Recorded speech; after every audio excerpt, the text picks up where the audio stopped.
ज्या वेळेला मी घरातनं बाहेर आलो त्यावेळेला इथं खूप लोक वगैरे जमलेली होती. मॅडमच्या पूर्ण शरीराला रक्त लागलेलं होतं.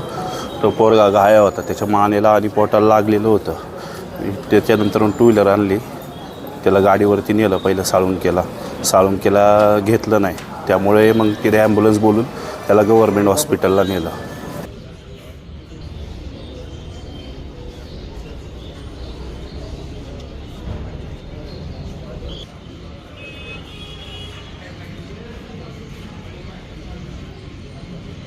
काय क्लासवाल्यांची जबाबदारी पाहिजे ना सर. काहीतरी त्याला 4 दिवसापूर्वी कोणतरी मारलं होतं 4-5 पोरांनी, आणि त्याला क्लासमध्ये बाहेर ओढून आणून सुद्धा मारलेलं आहे असं मला ज्यांनी दवाखान्यात त्याला नेलं त्यांनी सांगितलेलं. म्हणले ज्यावेळेस मी आलो तेव्हा त्याला मारत होते.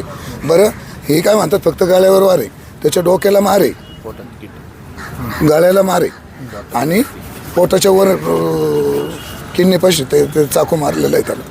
म्हणजे क्लासमध्ये कुठं बेंचवर झालेलं आहे. तो मुलगा काहीतरी एकंदरीत सांगतात, तो मुलगा 10 मिनिटांनी लेट आला क्लासमध्ये, याच्या मागे जाऊन बसला आणि मागून मग काय झालं मलाही नाही सांगता यायचं सर. मग क्लासमध्ये झालेलं आहे. क्लासची जबाबदारी पाहिजे ना सर काहीतरी. आज जी 3-4 दिवसापूर्वी समजा त्याला मारलं असेल 4-5 जणांनी मिळून, हां, तर एखादा तरी विद्यार्थी असा असू शकतो का तो क्लास टीचरला किंवा सरांना कुणाला तरी सांगू शकतो ना, असं असं झालेलं आहे. तर पुष्करला 4-5 जणांनी मारलेलं आहे. हीच जर कल्पना आम्हाला असती तर आम्ही क्लासमध्ये जाऊन संपर्क केला असता. 4 दिवसापूर्वी मारामारी दोन माहीत नव्हतं काय? नाही, त्याने काहीच नाही सांगितलं आम्हाला. फक्त त्याचे कपडे फाटले होते. तर मला म्हटलं पप्पा माझी पॅन्ट फाटलेली आहे, मला नवीन पॅन्ट घ्यायची.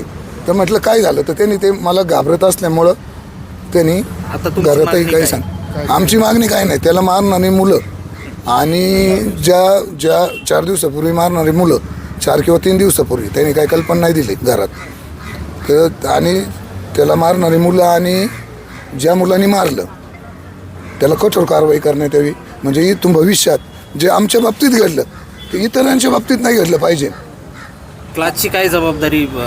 क्लासला आपण एवढे फी भरतो म्हटल्यावर जबाबदारी आहे ना क्लासची काहीतरी.